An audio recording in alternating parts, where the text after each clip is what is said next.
আসসালামু আলাইকুম।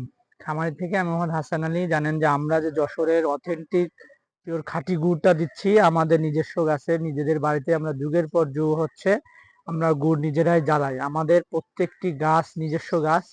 আমাদের গাছি চাচারাও আপনাদেরকে দেখেছি, আমাদের পেজে দেখবেন। আমরা প্রত্যেকটা কাজ স্টেপ বাই স্টেপ দেখাবো বলেছি, দেখিয়েছি, লাইভ করেছি, ভিডিও ছেড়েছি। আপনারা আমাদের প্রত্যেকটি প্রোডাক্ট সম্পর্কে অবগত আছেন এবং আরো অবগত যদি থাকতেছেন আমাদের ভিডিওগুলো লাইভগুলো দেখবেন অনুগ্রহপূর্বক। কারণ আমাদের প্রত্যেকটি প্রোডাক্ট করার আগে কিন্তু আপনাদেরকে যে লাইভ দেখাচ্ছে, এটা হচ্ছে আমাদের ডালের বড়ি। বারাকাল্লাহ, এটা হচ্ছে আমাদের ডালের বড়ি শুরু হয়েছে। দেখেন, ডাল কুমড়ার মিশ্রণের তৈরি যে বড়ি আমাদের নিজস্ব, এগুলো হচ্ছে আপনাদেরকে এরকম ফুড গ্রেড বক্সে করে আপনাদেরকে আমরা পৌঁছে দেবো ইনশাল্লাহ। আমাদের বড়ি, আমাদের গুড় আমাদের অলরেডি দেওয়া শুরু হয়ে গেছে ইনশাল্লাহ। আরো যারা হচ্ছে এখন অর্ডার করে পাচ্ছেন না, একটু পেন্ডিং আছে, তারা খুব শীঘ্রই পেয়ে যাবেন। ধন্যবাদ। জাযাকাল্লাহু খাইর। আসসালামু আলাইকুম ওয়া রাহমাতুল্লাহি ওয়া বারাকাতুহু।